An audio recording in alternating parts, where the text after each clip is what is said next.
disruption has hit people in many ways. A college student living back at home may feel disconnected from their normal social life, while an overworked parent may feel cultivate an active Zoom-led social feel disconnected. But it's possible to take steps to reduce loneliness, says a senior lecturer at Harvard who directs the Making Care Common project. He says, I think it's in our consciousness that the elderly are the ones who are lonely. Young people are lonely too.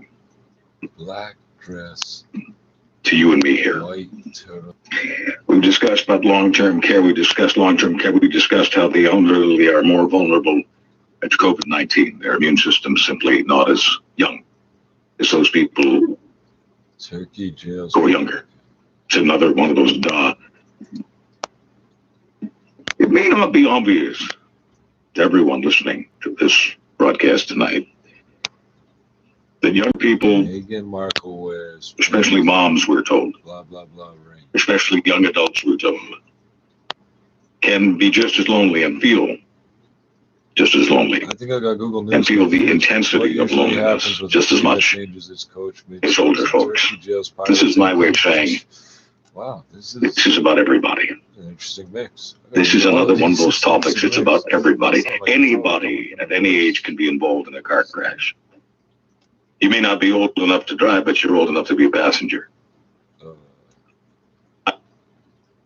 Yeah, 5 years, 12 is 5, or 45, or 55, and still feel lonely we kind of just at any time I just know there's a catch before the pandemic and certainly during the pandemic. So I want to just ask you a brutally honest question here. Are you okay? Are you okay with the discussion right now? Would you want to come forward and discuss whether or not this pandemic has made you feel lonely more frequently, and what it is that you try to do about that? And who knows, we may even get a call or two from someone who tells us they try to do things for others about that, because as we have learned on this show very, very often, sometimes the number one thing you can do for yourself to make yourself feel better about something is to help others. I know it's the topic that's supposed to be reserved for a Sunday or a Saturday sermon, whichever faith people are connected to. Friday, Saturday, Sunday, doesn't matter to me. Right up, I'm not connected to any institutionalized religion. I don't do institutionalized religion. But I respect many people who do and many people who don't. Because what matters to me much more than houses of worship is the house that your head is living in right now. Attached to this story somehow. Where's your head? Where's your heart? Here's my number. 1-877-399-9898. Reach out and touch them. Have you experienced more bouts of loneliness during the pandemic? And what have you tried to do about that? You don't have to answer the second question. I'd really appreciate if you answer the first. I can take screenshots of this. And I just want to hear your voice.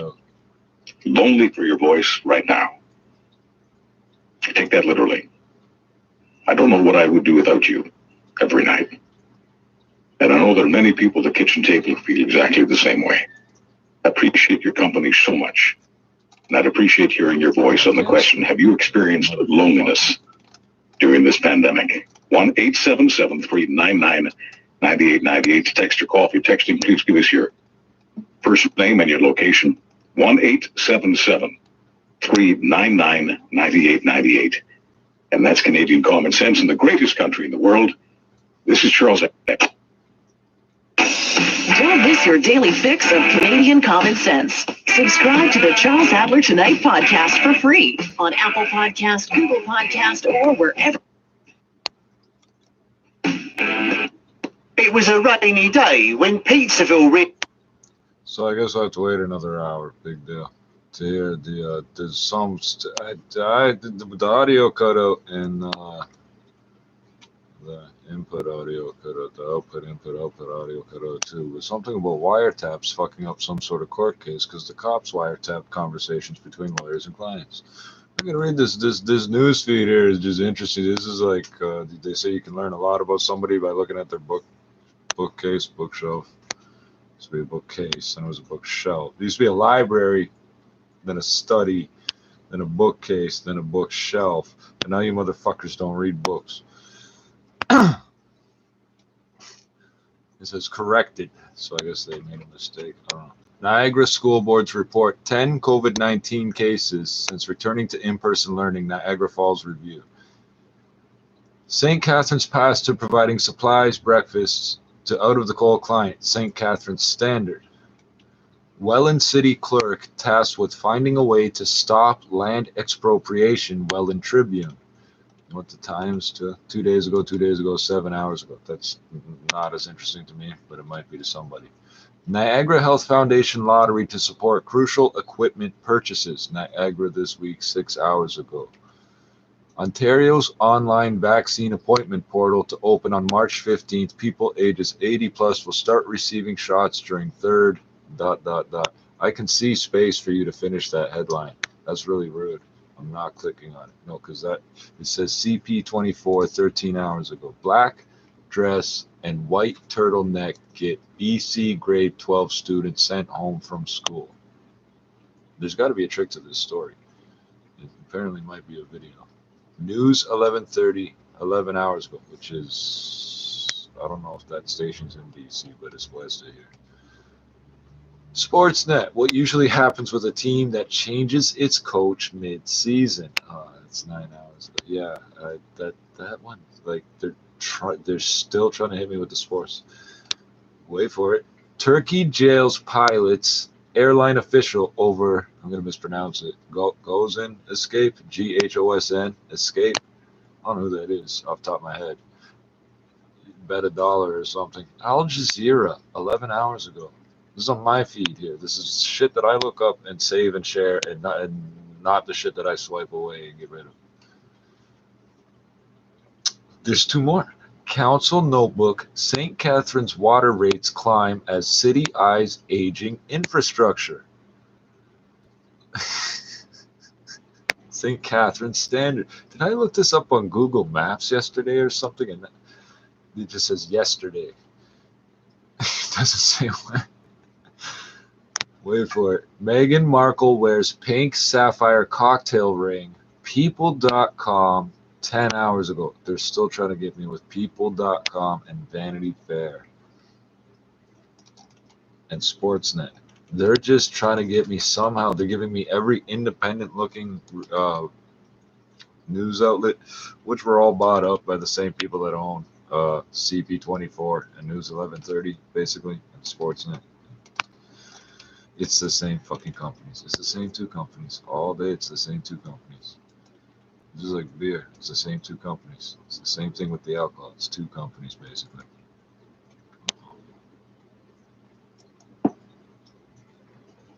So what does that tell me?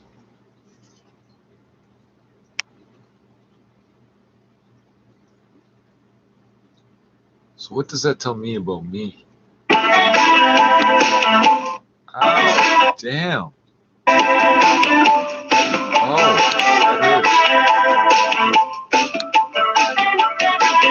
that This is Charles Adler tonight. Once again, here is Charles Adler. Going to some uncomfortable subjects on this show, as we are wont to do, and this one is about loneliness. And the question: have you felt frequent bouts of loneliness, more loneliness during the pandemic period? This is Ken calling in from Vancouver. Ken, you're on Charles Adler tonight. Thank you so much. Hi, Charles. Thanks for taking my call. Loneliness for me doesn't even begin to explain what I've gone through over the last year and 2020 and 21. The reason why, because my mom was in long-term care, and I had to be in Ireland in order to make sure that I don't get infected, so that she stays safe, so that I can try to visit her and help her out. The long-term care home that she stays at. There's a catch to but my mom passed away on December 23rd. Because from there, the stories will start to get pretty. You're doing very well. We're with you. Just please take your time. Your mom passed away shortly before Christmas. The secrecy of the school boards and the wiretap authorities being abused. So 2 days before And the Christmas, sexual relations between teachers and students. New Year, without her, I just don't want it flooding my desktop. I'm aware it happens. I work at my house and I live alone, so it's been a very difficult for me. Are you getting any help? Because we're talking about something that goes beyond loneliness here. We're talking about the mixture of loneliness, everyday loneliness, and then serious grief. Nobody who has lost a mom or dad should be without some sort of reach out. Has anyone reached out to you? Is anyone in touch with you on a day-to-day basis? The way I think I'll answer your second question that you asked earlier. The way I try to cope with it was try to help others, because at the facility my mom stayed at, many people passed away, and I'm also on the family council, so I had to help other families going through their loss. So I had to be strong so that I can actually help guide them through it. It's kind of ironic, but during this time, the whole time, I had to be strong for them, but inside I was falling apart. But my way of coping with it was trying to help others. And I hope I was able to do a good enough job for some of those other family members who experienced loss. Ken, I want you to write me more. I want to learn more about this. Please write me at charles@charlesadlertonight.ca. You speak for so many people who are stronger for others than you are sometimes for yourself. You're probably stronger for yourself than you think. But I know what that feeling is like when you're doing your best to keep other people going and they're grateful, and inside you're just absolutely falling apart. I'd like to read more about you, your life, your mom, your story. Please send it to me, and I look forward to reading it and responding to you. Ken, thank you so much for this call, and please be well. Jay is in Toronto. Jay, you're up next on Charles Adler Tonight. Hey, Charles, great topic. Thank you. Lonely is one of the words, but also failure. This past year has been absolutely crippling for me. I'm in my early 40s and finally got my life back on track. Had a great job on the events industry, and I've been out of work since March trying to find work. Can't find a job anywhere. Pretty well educated, well connected, and no one's hiring, no one's doing it. But a son behind on child support, can't provide the things that I need to provide. And I live by myself. And there's a government investigator tuning in right now that's going to track you down. But on your phone I feel like I feel more than being lonely, which I think is affecting a lot of people as well. Special 5G sniffing dog. Well, Jay, once again, I don't mean to sound redundant here, but there are so many people who are in your shoes. So please, whatever you may think about many things, please know this. Please take this away from this conversation. You are not alone, even when you feel lonely. And there are many people who are experiencing exactly what you're experiencing. Thank you so much for opening up to us. Alan in Calgary, you're up next on Charles Adler Tonight. Hello, Charles. How are you? I'm okay. Excellent topic. I lost my missus about 18 years ago. So I volunteered at a hospice for 5 years. I volunteered with a Lifeline, if you're aware of it, for 8 years. I volunteer now at the new hospital in Calgary for 8 years, and I drive at 90 years old, and I drive cancer patients for their treatments.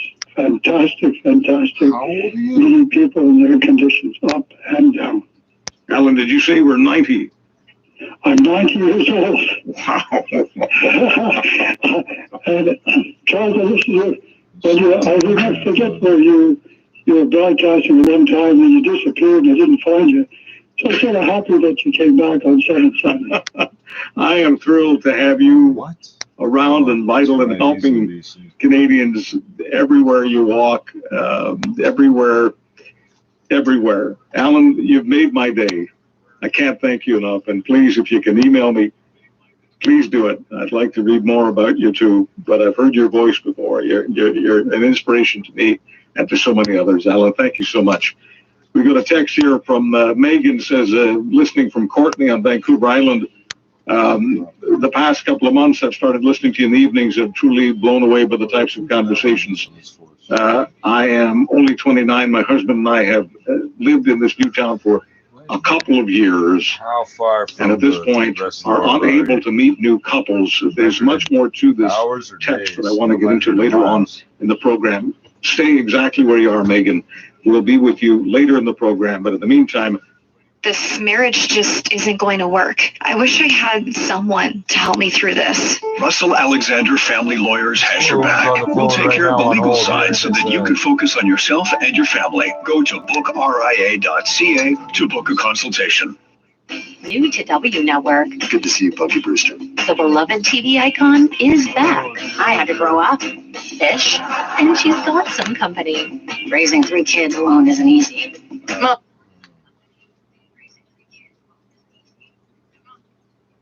Fiona Roach from Jail Time Records on the music being made inside Douala Prison in Cameroon, which has the first permanent recording studio of any African jail.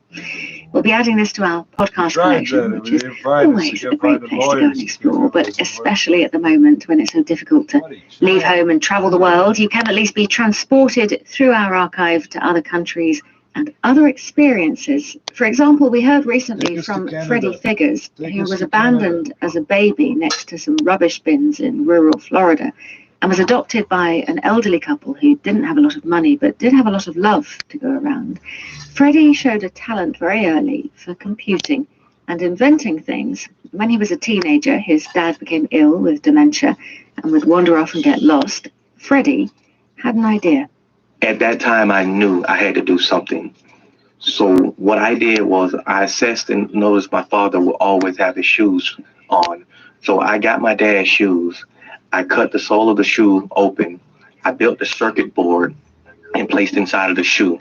So my father could actually wander off and I could press a button on my laptop and say, "Hey, Dad, where are you?" And I would come in as a loudspeaker on his shoe. And because you had a GPS in that shoe as well, you could see exactly where he was on a map. Yes, I could see the longitude, latitude, the area view, and I would, get in the car and go right there to get him. Freddie is now a multi-millionaire in the telecoms industry, but he says he's never forgotten what his dad taught him, that people should always come before profits. Thanks to the very many of you who got in touch about his story, like Cherokee Rose Thomas, who wrote, "We never know who someone is going to grow up to be. Good for you, Freddie. I'm glad that family took you in because we would have lost your brilliant mind and your gigantic heart." We'll take a break now for the news, but when we come back, we'll be getting behind the wheel in Egypt with a woman who's shaking up the macho world of rally driving. He's thinking more of them. And Mississauga. Some see challenges, we see opportunities. Some see doubt, we see hope. Some see limits, we see possibilities. At Amica Senior Lifestyles, it is possible to be safe, active, and connected, to experience a premium lifestyle tailored to you, to make plans and live life on your terms, safely, together. Find out how at amica.ca. Okay, Boomer. You probably heard the words, but baby boomers are facing their senior years. The Blue Zone. It's never too early to prepare for the future. Blue Zone Home specializes in renovations to help you enjoy the home you love. Orson Welles will be back with you in just a moment. Fuck, it's the end.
here in person is Orson Welles. The picture was completed when the tracks of a vehicle were found some 50 yards away from the scene of the crime. The tracks were identified as those of the mail truck, of which the driver had been Corporal Paul Ferris. The defense did their utmost to prove insanity, but the jury were in little doubt that the man was sane, and that his advances repulsed, he'd strangled the swamp girl to death. They took 17 minutes to find him guilty, and the brass button which had led to his arrest was Exhibit A on the courtroom table, from where at the end of the trial, and the pronouncement of the inevitable death sentence, it was taken to its present resting place in the Black Museum. And now till we meet next time in the same place and I tell you another story about the Black Museum, I remain as always, obediently yours.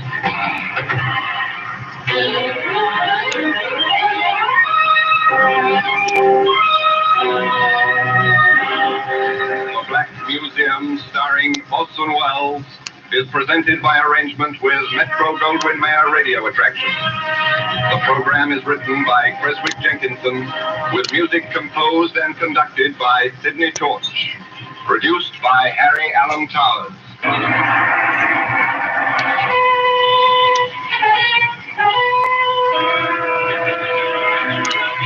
Stay tuned for Duffy's Tavern next on Theater of the Mind. Well, I think not. Let's listen to a 70-year-old radio show about people getting pregnant. Was that for Prohibition times, or your wife wouldn't let you drink on Tuesdays or something, or it was instead of going to church or something? What was the theory behind it? It's very rude. The little up on this ain't gonna tell us shit we didn't already. Except, I doubt they'll give us the recap right now. Which many people listening to this broadcast we're hearing every night. I'm not John Copsey, his name. We lost him very suddenly. And for professional life, when something happens where I feel lost and yes, lonely. The Gator was also a newcomer. She didn't join any previous race, so our chances was very low, but I knew that when I was there in the first race. I'm the only girl there racing, and people were so excited to see what will women do in this sport.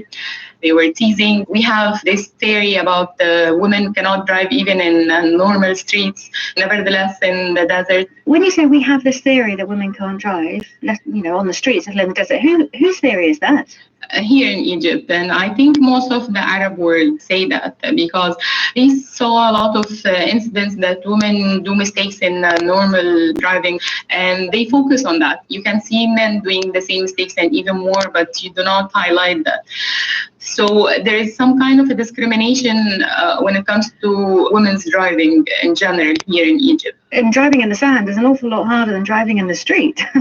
Yes, and it requires a lot of skills and patience, even physical skills. And that's why some of the people were telling me that this is not your field, you will not be doing well in that area. And I even proved them right when I first joined my first race, and I failed to even navigate my way to the finish line. I got lost in the desert, and rescue cars went after me and to get me back to the start line, not to even to the finish line. Because you can easily get lost in the desert, especially with a new navigator. She didn't have much experience at that time. In my first race, it was 2 stages. So the first stage, we got lost and we got rescued. The second stage, I put my heart on just being on track. I didn't care what was my rank. I only focused to being in the same track with the other race cars. So that was my high hopes. And that's what we did in the second stage. And I was so excited and happy to reach the finish line. So I was the last to reach the finish line. It was a big success for me because I failed in one thing in the first stage. I succeeded in it in the second stage. So the next rally, I will be overcoming all my other issues, training more, and I even changed the co-pilot to a more experienced co-pilot. And I joined my second race, and I was ranked second on all the teams back then. At that time, you came second. Yes. So you beat a lot of men. Yes, there were 11 more teams who were more experienced, have a long history in participation in Egypt rallies. And I even in the next year, I was ranked second on the Egyptian championship all throughout the whole year. And I didn't listen much to any of the teasing comments because I know that usually when there is something new for people, sometimes people accept it and sometimes people deny it or reject it. So it's very normal for people to reject my existence in this sport. So I didn't care much. I didn't even listen to what they were saying. Right. Okay. I want to come back to that because that's a fascinating characteristic. But before that, you were telling us how unusual it is for women to be rally driving, but also the pressure that women come under when they're driving in normal circumstances and the criticisms and the teasing and so on. How did you discover your love of driving? I love being always the driver in all my trips with my friends when I was at college. I didn't own my own car, but I always volunteer being the driver in long trips. I love being behind the wheels all the time. I even get motion sickness if I'm a passenger. My body is not built to be a passenger. Her body's not built to be a passenger. Her character's not built to be a passenger. Her dad let her get behind the wheel aged 12, not, I should add, on public roads. That would have been very illegal. But Yara loved the feeling of speed and control. She loved the desert, too. They would go there on camping holidays when she was little. But it was only years later that she combined the two and had a go at driving in the desert. What is it like to drive in the desert? It's a completely different experience than the on-road driving. It requires a lot of fast thinking and judging, navigating. You need to have a lot of experience reading or expecting what's behind any of the obstacles that you face while driving in the desert. At first, when I was my son's age and I was going in normal camping trips to the desert, I always looked to the mountains and to the huge obstacles and the sand dunes and the very high altitude and everything, like they are monsters that you cannot ever conquer or drive through them or anything. But we were a group of cars, and I realized that all of these monsters that I thought that we cannot drive between them or over them or anything, they are drivable. You can drive around these obstacles, and there are certain skills and techniques with your normal 4x4 car. You can do this, and that was an eye-opening experience for me. I came back from this trip and I sold my normal SUV car and I started looking for the 4x4 car. It was very old back then, and I joined with this group of friends, and they started teaching me how to drive my way to the desert, how to read the terrain around you, how to expect what's coming, even if you cannot see it. What kind of obstacles might you encounter in the desert then? Snakes. Basically, mountains, sand dunes. Sand dunes are the most technical to drive around them and through them. They are so tricky because you expect that it's straight, clean path and then find a ditch or a drop. If you're not in the right speed, you can flip over, you can get badly stuck, not an easily recovery process if you get stuck in such dunes. Or you can damage your car badly if you're driving in rocky or mountain terrain. It's a lot of challenges out there. Learning fast all these techniques and getting this feedback from my friends that I'm picking up these techniques very fast, faster than any of the other people who are driving in the desert for years, and I have this talent and I need to enhance it. Then that's how I knew about the rallies in Egypt. Can I just go back to the dunes, because I was interested in what you're saying about how hard it is to drive round or through dunes. You've described driving through dunes as dancing with dunes. What do you mean? At first, when I was driving in the dunes, I was pushing very hard on my engine to get on the top of a dune, and then you push a very hard brake so you can decline easily. It was kind of a fight at first when I didn't have much skills and experience. I was pushing so hard on everything, on the car, on my nerves, on even the nature. Sometimes you have to destroy part of these dunes. Just a small part to cross between them. But I was first thinking of it as a hard fight, but learning how it is structured and experiencing the joy of driving it, I learned that it's not at all by pushing hard yourself over the engine. It's like dancing with the dunes. You don't have to push any of yourself or the car or anything. You can learn how to get your way through easily, exactly like dancing. Sometimes when I was teaching my kid how to swim, he was at first learning how to paddle. And he was pushing so hard and he was exhausting himself. But then I was teaching him some techniques how to enjoy being in the water, and with very small moves you can do the same result, but it's very smooth and easy like dancing. I wonder if that's a lesson for life in general. Maybe, would you say? I think maybe. Going back to your first race then, so it was a few months after you first had a go at driving in the desert that you entered this rally where you got lost and didn't make it to the finishing line on the first day. But what's really interesting, I think, is that you were teased, you were criticized, people said a woman can't do this, and you yourself said, I proved them right, I couldn't do it. And yet, you didn't let that put you off. Do you like being the only woman in a lot of these situations you go into, the sports and activities you choose? I didn't realize that I'm the only girl until I was there. I don't choose the sports for being the only girl. I find it interesting, so I join it. Then I realize that I'm not the only girl. Sometimes I love to have more girls around, so I can bond with more girls, because most of my friends are men, and I grew up with my brother's friends, and I'm the youngest around them, so I'm always with them. So I love sometimes to have a company of other women, but it doesn't affect my choices in life. If it's there, it's good. If not, I'm doing what I like. Yara did set up an all-women driving team, the Gazelles, and she does everything she can to persuade girls and women to try out the sport. People who might think that I'm a feminist, but it happens that most of the support that I give is for women. But if it is required from a man, I will be doing it with the same pleasure and support. I didn't choose to make the whole female team for the feminism thing. Most of the members who were skillful enough to join my team were girls. So I thought, why not make a whole female team?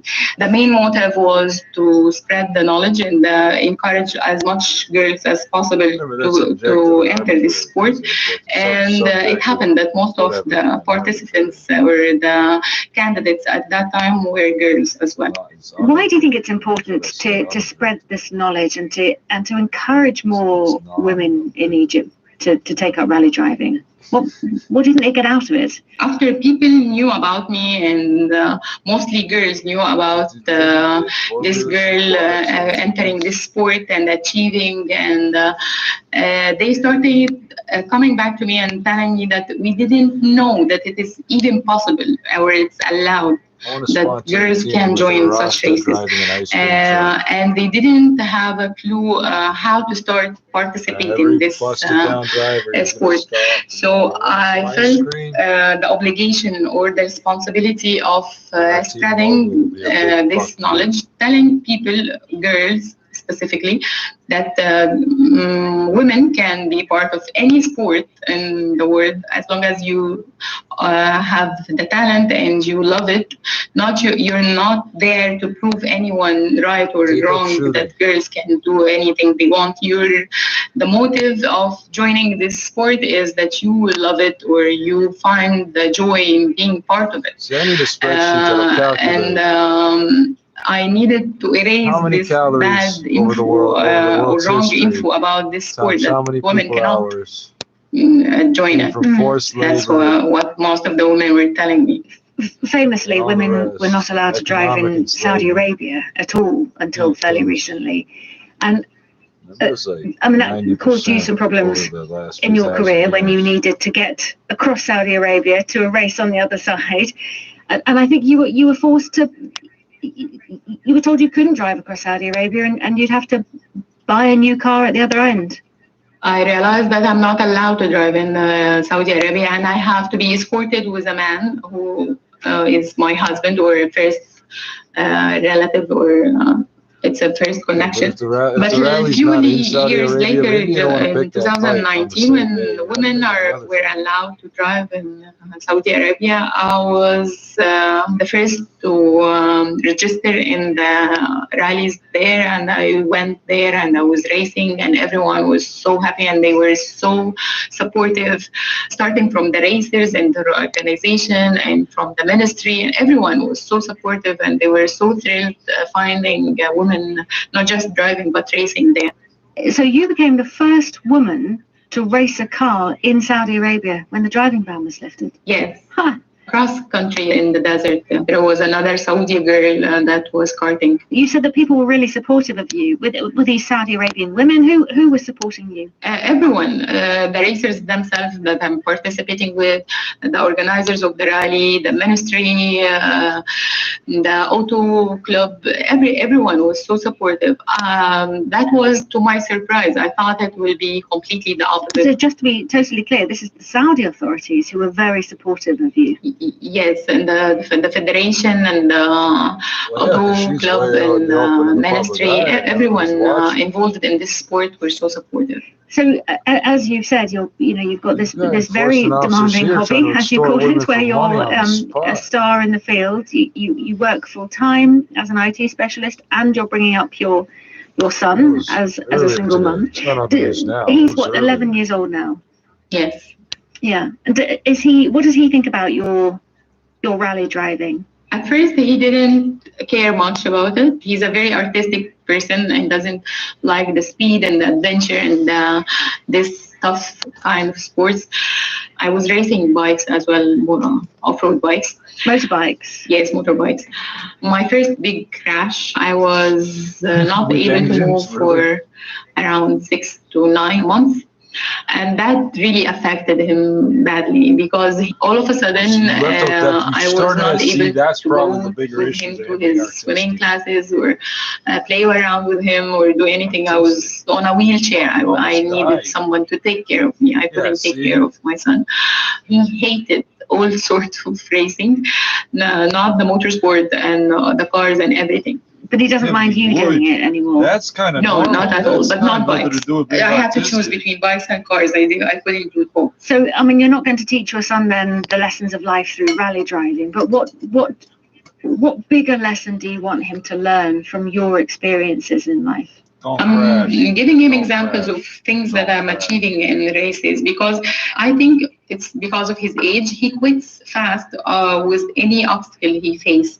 I give him examples all the time about you will always be facing obstacles, but if you want to achieve something big with your dreams or your goals, you have to find your way around and insist not letting this obstacles stop you. I find a huge joy in helping and supporting anyone reaching out for help. So I wish I can always be that person for everyone. Yara Shalaby on overcoming snide jokes about women drivers to become the first female rally driver in Egypt. Outlook's back, same time tomorrow. Hope to see you then.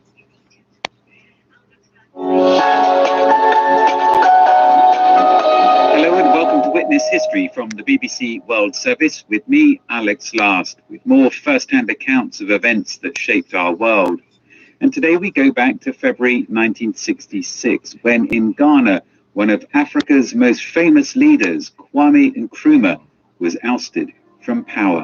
On Thursday, no, I didn't know either. Fuck off. February 1966, the Ghana Armed Forces, in cooperation with the Ghana Police Service, took over the reins of government of this country. In 1966, the first leader of Ghana and one of the most prominent men in Africa, Kwame Nkrumah, was deposed while he was out of the country. In what may be truly described as one of the most historic and boldest ventures in the history of this country.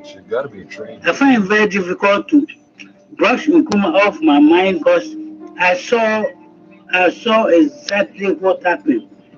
Nkrumah knew that there are some powers working against him, so this could happen anytime, but when no one knew. Chris Hesse is a legendary Ghanaian filmmaker. He was with Kwame Nkrumah when the coup happened, because in the 1950s and 60s he worked as the official cinematographer for the Ghanaian leader.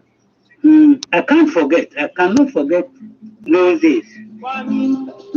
Star of Ghana, Nkrumah, Star of Ghana, everybody. Just under a decade earlier, in 1957, Kwame Nkrumah had led Ghana to independence, becoming the first African nation to free itself from European colonial rule. We must change our attitudes, our minds. We must realize that from now on we are no more a colonial, but a free and independent people. I worked with him for 10 years. I eventually lived with him. Yeah, we did a lot of things together. I was then 24, 25, small boy. What was he like? Nkrumah was an ordinary human being, very Christian. He spoke his mind. He spoke the truth. He was extremely very nice man, very nice president. To sit in his office and talk about life. And he loved art. He loved to watch films. He spoke a lot. Nkrumah even introduced Chris to yoga, which the Ghanaian leader practiced as part of his daily routine. He taught me yoga, and I loved it because almost each afternoon he would lock his door and stand on his head for some few minutes, and I would do the same. I started copying him. In public too, Nkrumah certainly was a charismatic leader. He championed Pan-Africanism and socialism and supported African liberation movements. He launched major development projects like the Great Volta Dam, but he had plenty of critics in Ghana too, and over the years he became increasingly authoritarian. Hundreds of political opponents were locked up, often for years, without charge. He made the country a one-party state. He took on more powers and became president for life. And crucially, he also moved Ghana closer to the communist bloc. The economy, too, started to struggle. There were several assassination attempts in the early 1960s. Nkrumah needs, more than anything, to keep the loyalty of the Ghanaian army. We cannot, under any circumstances, allow imperialists and new colonialists to interlock with traitors in our midst to deflect us from the path of duty and progress. And he was right to be worried. Senior figures in the Ghanaian army, the police and the civil service had started to plot to remove him, and it appears some had contacts with Western intelligence, particularly the CIA, who were no fans of Nkrumah and wanted him gone too. In February 1966, Nkrumah planned to go with a large government delegation via Moscow and China to North Vietnam as part of a peace mission to end the Vietnam War. The coup plotters saw an opportunity. Anytime you flew out, I think it was at the back of his mind. Anything could happen. He had postponed that trip on 3 occasions, but he had to go. And then we went to Moscow, then to China. And that was when the coup came. In Ghana, in just a matter of hours, the Ghanaian military and the police had seized control of the country. The coup leader, General Ankara, later went on Ghanaian radio to explain. One man has collected all power into his own hands, with the pretentious claim that he enjoyed the unqualified and absolute support of the 7 million people of this country. This man was Kwame Nkrumah, Africa's #1 tyrant and dictator. It was late day, getting to the night, that the message came. It was at the same time when we were getting ready to fly out to Hanoi, when the Chinese government officially informed him about the coup in Ghana.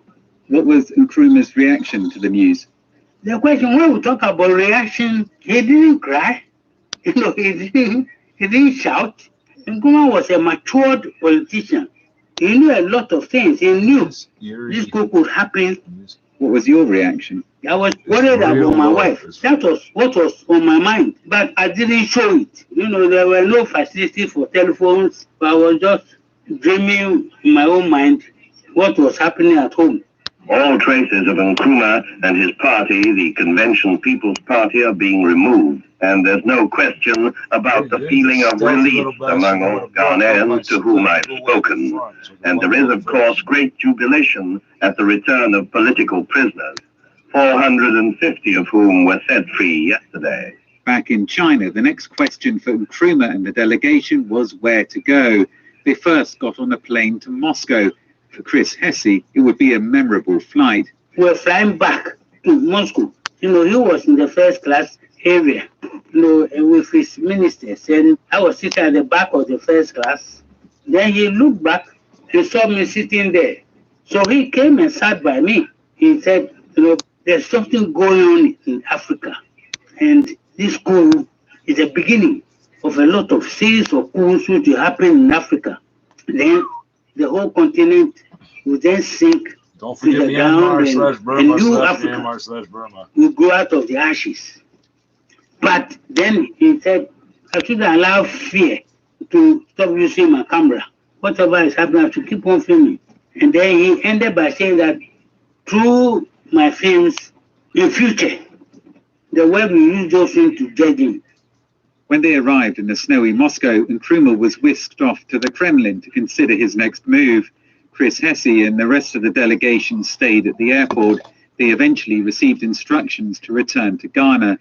When he finally got back, Chris Hesse was summoned to meet the new military rulers and was asked to continue as the official filmmaker. He would go on to work for every Ghanaian head of state for the next 3 decades. As for Nkrumah, he left Moscow and went into exile in Guinea in West Africa, home to his good friend and fellow Pan-Africanist leader, Sékou Touré. On arrival, he received a rapturous welcome and vowed to return. I just want to give you the assurance that I am on my way to Accra. I am on my way to Ghana. But there was no return to Ghana. He died in exile in 1972. But, says Chris Hesse, in the years and decades that followed, as Ghanaians endured some tough times and corrupt politicians, in Ghana there has been a renaissance for the reputation of Kwame Nkrumah. People started talking hard about him, especially when new people came and were looting money here and there, buying mansions abroad and bribery and corruption, etc., etc. So see, you find most of the people who hated him crying when the body was brought here for burial. You were weeping for him. They wish that he could come back, but too late. The legendary Chris Hesse, ending this edition of Witness History with me, Alex Last. For more of our history programs, just search online for BBC Witness History.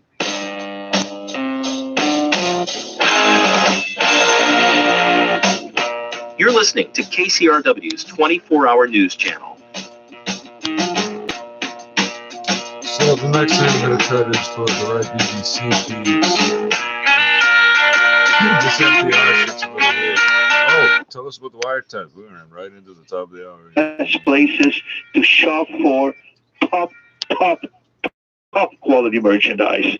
Amen to that for sure. Hickey Freeman and otherwise, he's got all those fabulous fabrics there, 2 floors, and just waiting to dispense of the merchandise at discount prices. Take advantage. Now's as good a time as any. 190 Baldwin Street in the heart of Kensington Market. As a business owner, you need a one-stop solution to all your IT needs. You need the Wise Tech Group. Because Wise Tech Group takes a proactive approach to providing reliable managed IT services. Talk to Wise Tech Group today about security and backup. Wise Tech Group offers migrating to cloud solutions. An unparalleled service from their help desk support. Listen right here Sunday mornings at 11 as Wise Tech Group presents the IT Support Show. Or email anytime, help@itsupportshow.com. Don't just know the story. Understand it. This is Global News. I'm Darren Boland. The Public Health Agency of Canada says it's looking into incidents in which international travelers entering Canada are not compliant with the new travel rules. As of Monday, air travelers must quarantine in a designated hotel for up to 3 days while awaiting a negative COVID-19 test result. Reporting from Pearson International Airport in Toronto, Global Sean O'Shea says a decision to disobey those rules can be costly. Up until Sunday, Peel Police handed out 49 tickets to travelers who refused a mandatory COVID-19 test at the airport. That's an $880 provincial fine. But now, with the stricter hotel quarantine in effect, they're not charging anyone. Someone could ignore the quarantine rule and just go home. Tempting, some say. I feel like it. And even though police won't stop you here, government inspectors could find you later. Federal health officials say penalties for those not following the instructions range from up to $750,000 or 6 months in jail. Well, Canada and U.S. officials holding high-level talks Wednesday on climate policy. Some of the early goals outlined include vehicle emission standards and carbon taxes on imports from polluting nations. Well, current U.S. President Joe Biden has put climate change back at the forefront after the previous administration abandoned it. Global's Jackson Proskow has more on the shift of tone from U.S. officials on the topic. A Canada-U.S. climate pact is a dramatic shift from the past 4 years. We're going to cancel the Paris Climate Agreement. When President Donald Trump turned his back on international obligations, It is time to start treating the climate crisis like the urgent security threat that it is. the Biden administration has appointed a first-ever U.S. climate envoy, who this week brought his message to the UN Security Council in a bid to sway other nations too. I am convinced it is literally our last best hope to get on track and to get this right. The opposition Conservatives continue to hammer the Liberal government over Canada's uneven vaccine rollout. In question period Wednesday, Leader Erin O'Toole did the math on the government's promise to get every Canadian vaccinated by the end of September. 300,000. That's how many people need to be vaccinated per day with a 2-dose vaccine to meet the Prime Minister's September deadline. That's like vaccinating the city of Vaughan every single day. Prime Minister Justin Trudeau acknowledged there have been some hiccups in the early days, but says deliveries are ramping up now and the government is committed to its September deadline. Officials in Canada's most populous city says due to the pandemic, in-person events are being cancelled until July 1st. The city of Toronto says the move is necessary to slow the spread of COVID-19. The Toronto Marathon, Canadian Music Week, and the Pride Parade all canceled, along with any outdoor events like fireworks on the May long weekend. Mayor John Tory says it's the physical closeness of these events that's most concerning. The notion that we'll be having crowd scenes like that will be whatever stage we're at, crowd scenes like that shoulder to shoulder, it just doesn't seem to be consistent with reality. He says the city is trying to get ahead of the early summer events so that organizers can make alternate arrangements and aren't busy now trying to sign contracts with vendors. However, the CNE is expecting to go forward with events this August. Mayor Tory's take on whether the city would allow it? It's too soon to predict the future in terms of whether things are likely to happen in person or not. Also, Dave Woodard at Global News. Well, the pandemic has prompted a lot of seniors to get computer savvy and go shopping online. Many have been isolated at home or unable to leave their senior living communities for more than a year. A marketing research firm in the U.S. says online spending by seniors has shot up 60% from 2019. Some internet retailers are predicting that online groceries will be a new normal for older people even when the pandemic ends.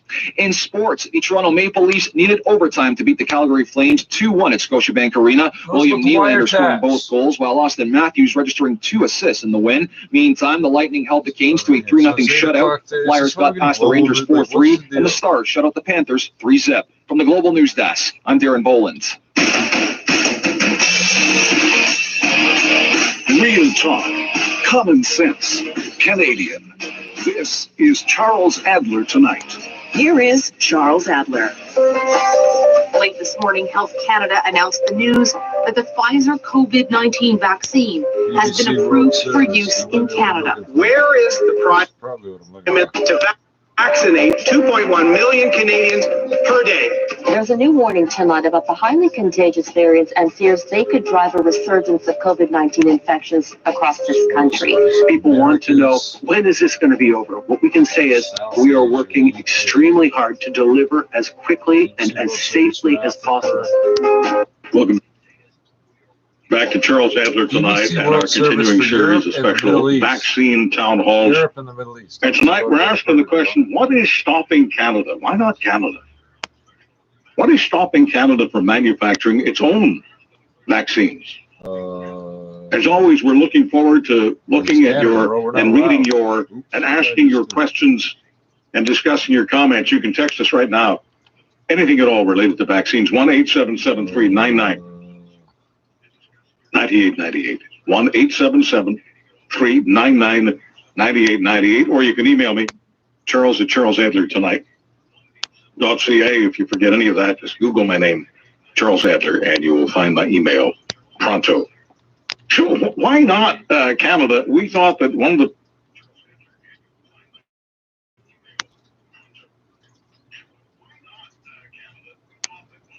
Anastasia Palaszczuk welcomed the announcement. Excited by this development. It puts Queensland in the box seat, and I know that every level of government is absolutely united in working together to make this happen. BBC World News.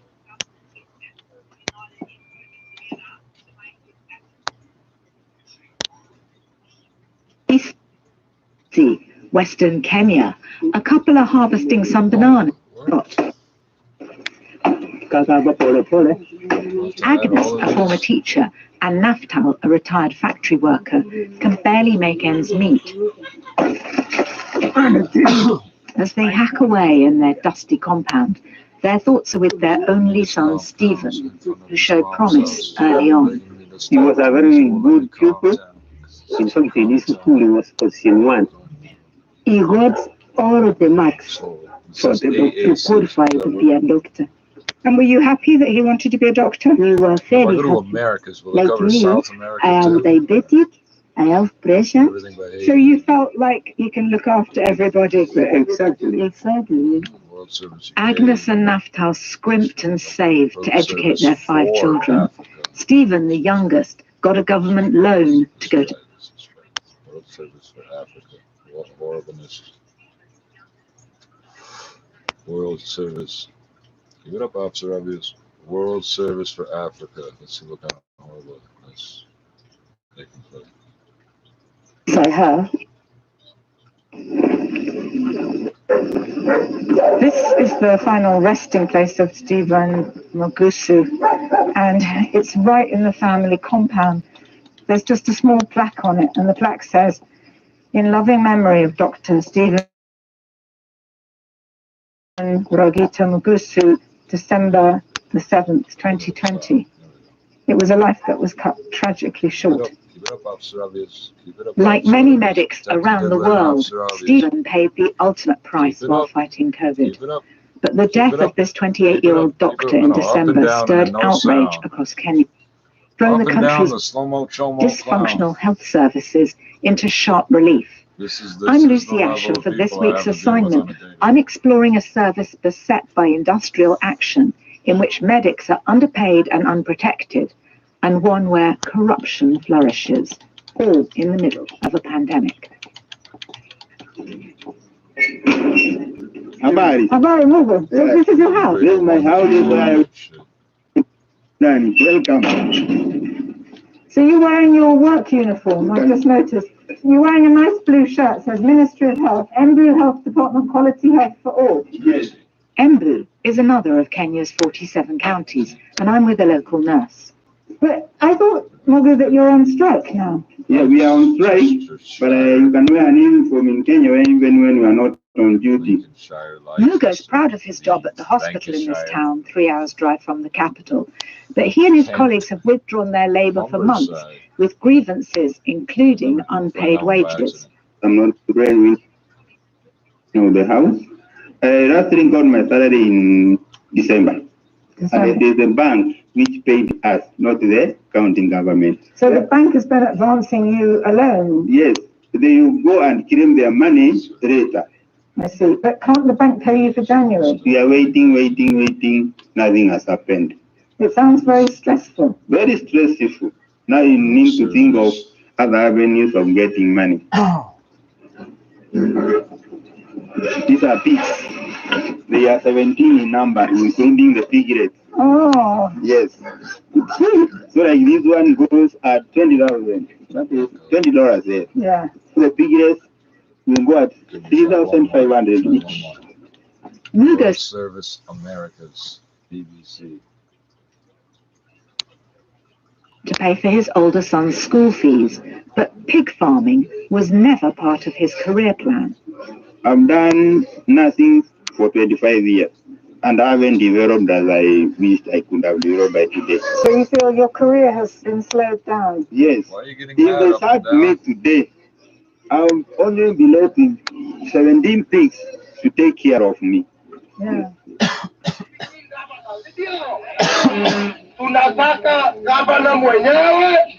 Strikes like the one Mugo's joined have been a constant feature of Kenya's healthcare in recent years, with doctors and other clinical staff, as well as nurses, on the picket lines. We are saying no to slavery. We're saying no to slavery, yelled one nurse at a protest in Embu last month. The way healthcare is all of the 47 counties responsible for running their own clinics and hospitals. No to slavery. In Embu last month. The way in Embu last month. The way healthcare is organised here lies at the heart of this controversy.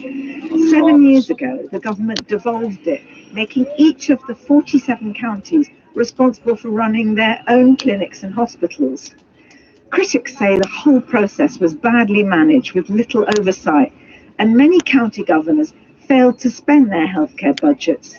Some of the money went on other projects like farming or building roads, and some of it just disappeared. No, it's 32 in the memory. Okay. What we saw is that there was a clamor for the health function by the governors copy streams out of this radio, and it was developed in a very short timeline.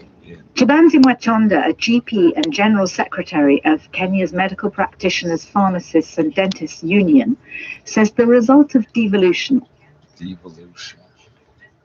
Un flacon supplémentaire pour chacune que les médecins peuvent réclamer s'ils le souhaitent. Vaccination. La plupart des 29 000 médecins généralistes volontaires vont organiser une demi-journée de vaccination dans leur cabinet. Et pour les prochaines semaines, tout dépendra en fait des livraisons du laboratoire AstraZeneca. Difficile de savoir combien, la quantité promise fluctue, elle change presque tous les jours. Ce vaccin AstraZeneca, Solène, jusqu'ici, il était réservé pour la vaccination des soignants et il n'a pas tout à fait bonne réputation. Oui, plus facile d'utilisation, il se conserve dans un frigo classique, il est aussi moins cher, mais souci, il est également moins efficace que les vaccins Pfizer et Moderna, et ça, les patients du docteur Margot Bayard le lui disent. Ils préféraient avoir du Pfizer, et pourquoi on a de l'AstraZeneca? Donc c'est vraiment une vaccination qu'il faut accompagner. Accompagner, réhabiliter en quelque sorte le vaccin AstraZeneca, résume le docteur Jacques Battistoni. Le vaccin est un peu moins efficace, effectivement, néanmoins, il est très efficace si on compare avec d'autres vaccins comme le vaccin de la grippe, et notamment quand on fait la deuxième dose au bout de 12 semaines, on obtient un résultat favorable de l'ordre de 80% pour éviter l'infection par le Covid. Et le vaccin protège les médecins à ces patients, donc a priori sont contaminés, ils risquent seulement une forme bénigne, juste un mauvais moment à passer en somme. Solène Lehen pour France Info, Armel. Et en attendant la nouvelle conférence de presse de Jean Castex ce soir, en ce point hebdomadaire, vous savez, qui pourrait donner lieu à un nouveau tour de crise sanitaire dans une dizaine de départements, c'est donc Dunkerque qui rejoint le littoral niçois sur la zone. Yes, nigga. Rotate. We slim. We all OG. Don't get close, nigga. We the creators. The shooters behind me, OGs and white necessities in the 90s. So don't sleep, no, nigga, we are one. Won't matter who it is, bound to get the job done. We the Critians got the shooters behind me, OGs and white necessities in the 90s. So don't sleep, nigga, we are one. No matter who it is, bound to get the job done. On the same shit, shooting with the same clip. Never gonna change, no, nigga, only change. But only if it's fucking knocking up, play some aiming niggas above the button. Hard in the paint, No catch a fucking no, repack a flip. That to get that shit up. Only other option is to stick up. Never a 9 to 5, cause I ain't got no day job. From the slums, little homie, where we play hard. If you don't wanna see the 30-30 when it sprays on. 20 people walk around 3/8 for the beat. The 40 to lick them down, the max for the EC. Heard niggas saying but they wanna make tracks with us. Before that, didn't even crack to us. Going hard in the booth, it's a takeover. Hard in the ground into your face, that's a makeover. 25 for a Q, the rest profit. Hustlers, I say won't sleep till I knock it. And don't push me, cause I ain't in the talking. 12-year-old flu, so I ain't scared if you got it. Y'all got it. Is it me you comparing to? I ain't finished my fair share yet, but I aired them just started. And I ain't talking about no jump shot, brush them off, don't talk. You know the code for my tracks. Didn't think I was capable. 4-5 pipe on my isn't traceable. Didn't think I was capable. 4-5 pipe on my isn't traceable. You niggas don't ride something like a flat tire. Ain't a fire at your back, it would backfire. Cause my gas is inside, there's a blow dry. Never true in your raps, with some damn lies. Great job, make them spit through the wire. And you don't supply shit, you a buyer. I'm the king of gang rap, call me sire. That's hate, but privately you rate and admire. Tell the truth, you rubber grip tight, no pliers. I gotta take you out, call it quits or retire. The fourth room down, fifth lift them up. Bells don't leave shouts, so I'm switching up. Something like a bus driver still picking up. Got your hands in your pocket, nigga, stick them out.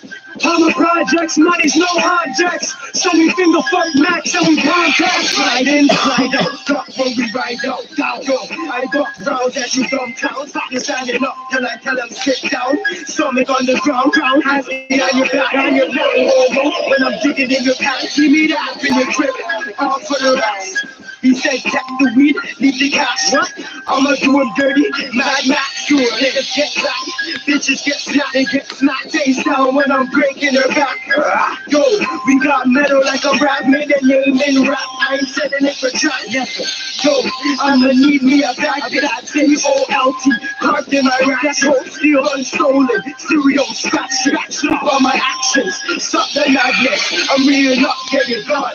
Magic, I don't sleep like I don't got a night joke. Center in class, didn't see wrong. Now run up on them close. I ain't doing wrong, but I'm clear blood strong till it jumps on my car. And it highly dangerous and no to me arms are dangerous. Sicker than sharks, I ain't saying this, but I'm a hood star. All snap, crack, pop like camera. All snap, run, duck, just hide when I let off. Run, man in the mask. 9 in the act, 9 with the strap to your night vision black with the phone dog and hot snack. OLDIES for YG, scroll clap, we clap. Do you come and try me? 70s and 90s, been moving grimy. Blood rush till it's hooked up to the ivy. 4-5 will stretch up, or anything just drop. Until they end up on a stretcher, better get a coffin. Yo, Critians, so we ain't in the no long talking.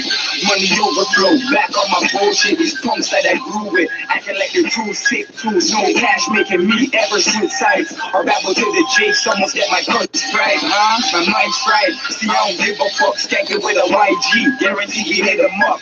Take a nigga slut, man, you know me, never look back. Since my first pack in 03 pack, nigga. Plus I get busy with these OGs, screaming outside, all the police. Fucked up when I nipped 1.5 B snakes and then cop chops. Now you owe me 10 J degrees till I go to sleep. Kill you for the indicator, marksman, shoot for fun. What the fuck's a murder one? Bad news if you run into the DBS. All I do is give one nod, then he breathes the tech. Then he breathes the tech. All I do is give one nod, then he breathes the tech. We the Koreans got the shooters behind me. OGs so wide, the 70s and 90s, so don't sleep. No, nigga, we are one. Won't matter who it is, bound to get the job done. We the Koreans got the shooters behind me. OGs so wide, the 70s and 90s, so don't sleep. Sleep, nigga, we are one. Don't matter who it is, bound to get the job done.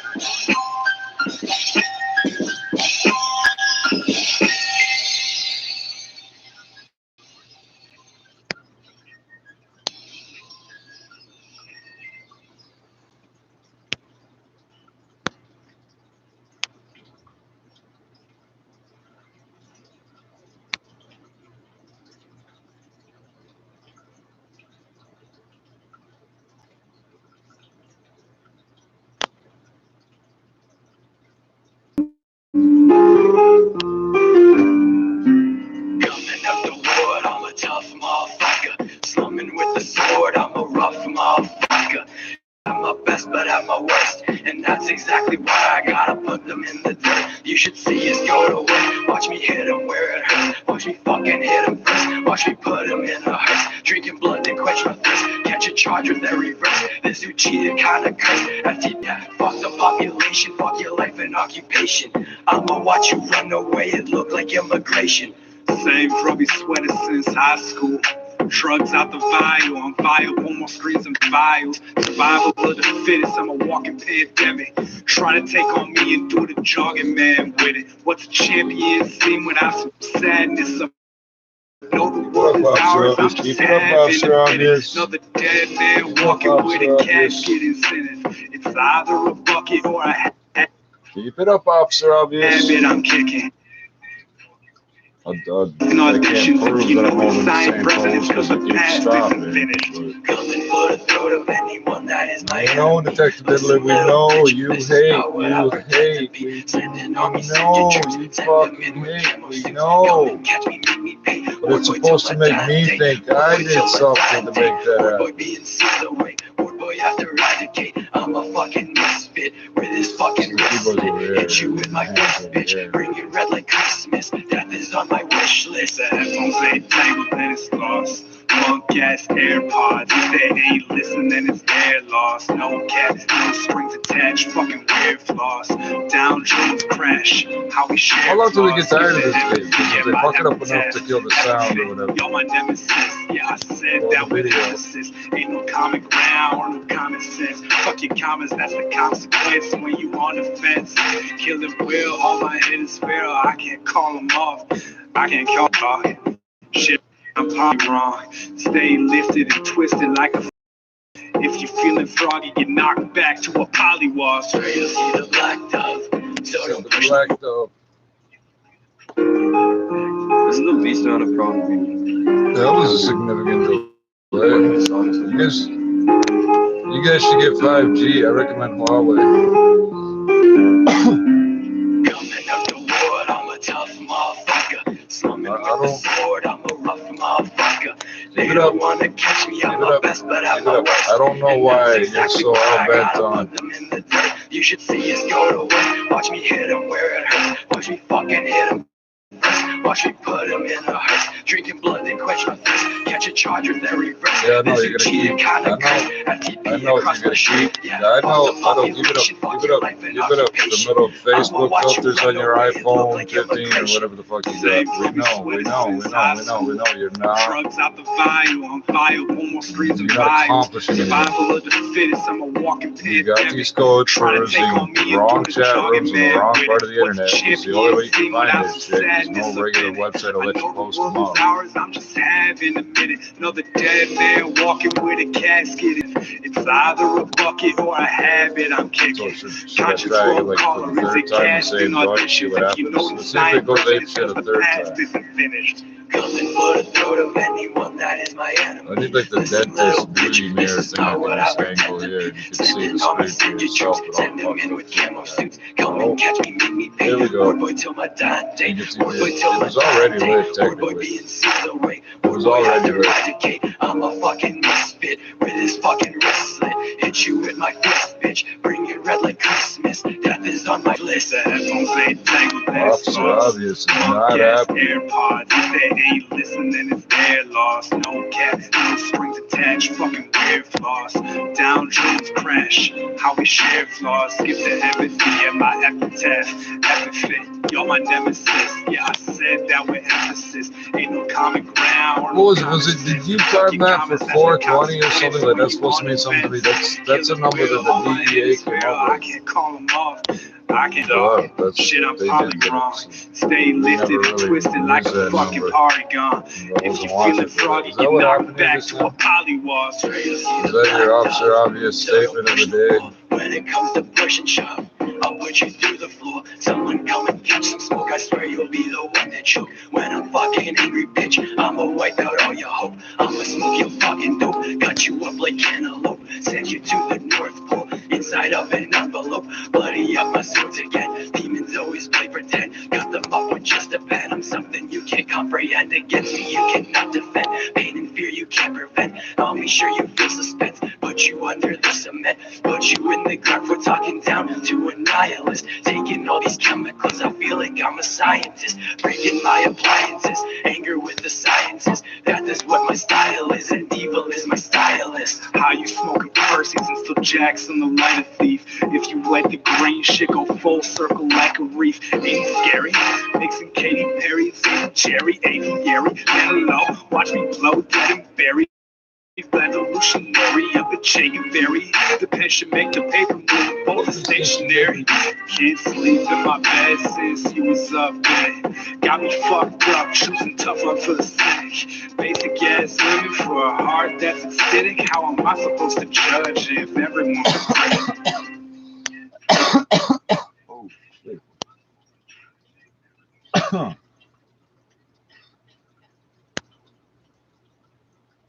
Let's get all the infiltrate out of my lungs, hopefully.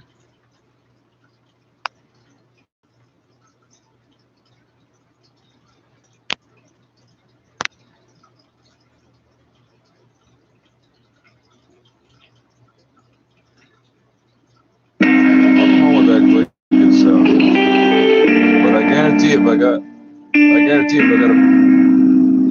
every time I look at the screen, YouTube's got some special script, right? Why are they doing this to me, right?